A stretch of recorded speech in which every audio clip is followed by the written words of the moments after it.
this video, we will demonstrate the DropLock 100 procedures of Engage Genesis and Engage Inception LVT. Among their many advantages, Engage Genesis and Engage Inception offer fast, easy installation, even over subfloors with minor imperfections.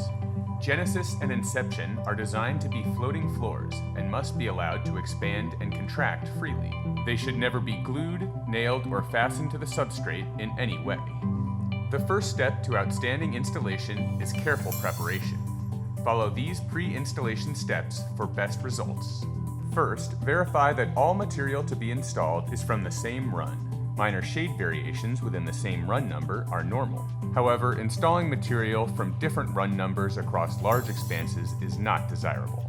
Next, turn on the HVAC at least 1 week prior to installing. Room temperature should be maintained between 50 and 100 degrees Fahrenheit or 10 and 38 degrees Celsius for at least 48 hours prior to installation.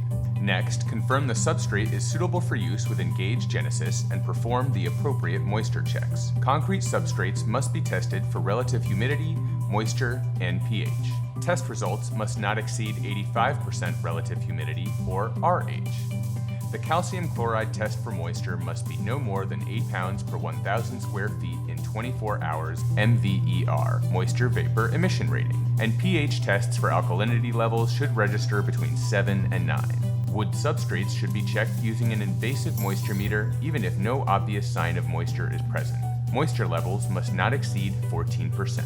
Next, check the substrate for level. Substrates must be sturdy, sound, and flat within 3/16 of an inch within a 10-foot radius, 4.7 millimeters in a 3-meter radius. In addition, the substrate should not slope more than 1 inch per 6 feet in any direction, 2.5 centimeters in a 1.8-meter radius. If necessary, fill large cracks or voids with cementitious leveling and patching compound.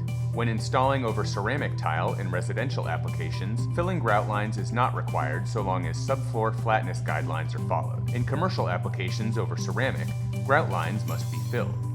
When carpet or vinyl has been removed, old adhesives must be scraped up, skim-coated, or encapsulated, and left so no ridges or puddles are evident and what remains is a smooth, thin film. Wood door casings should be undercut to allow your product to fit neatly underneath.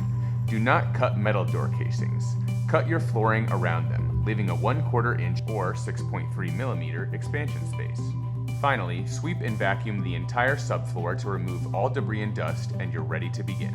Acclimation is not required in residential installations.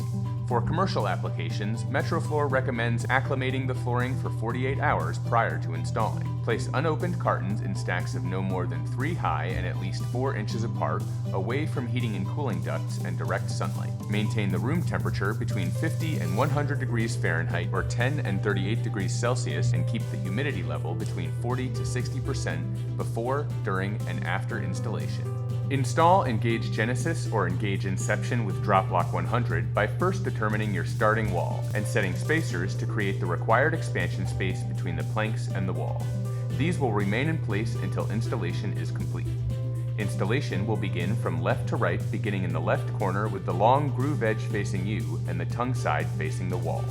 Position the first plank against the spacer a few inches from the starting wall. For planks, the end joints from row to row should be staggered randomly, a minimum of 6 inches apart.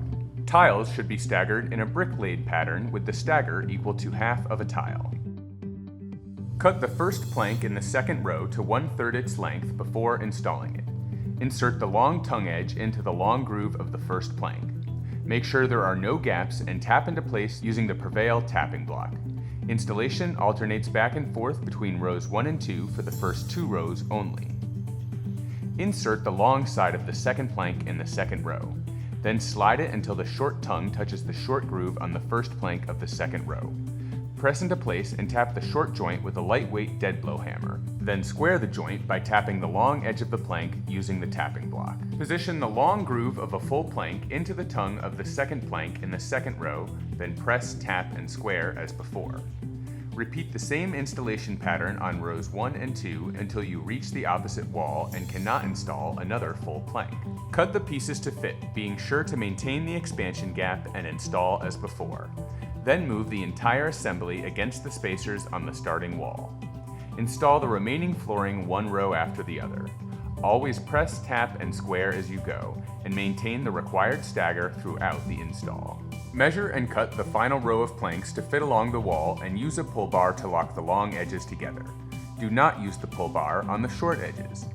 After all planks are installed, remove the spacers and cover the expansion gap with trim, being sure not to trap or pin down the floor. Please note that in high moisture areas, the expansion space may be filled using premium waterproof 100% silicone sealant. For more information and installation guidelines about Engage Genesis or Engage Inception, visit www.metroflorusa.com.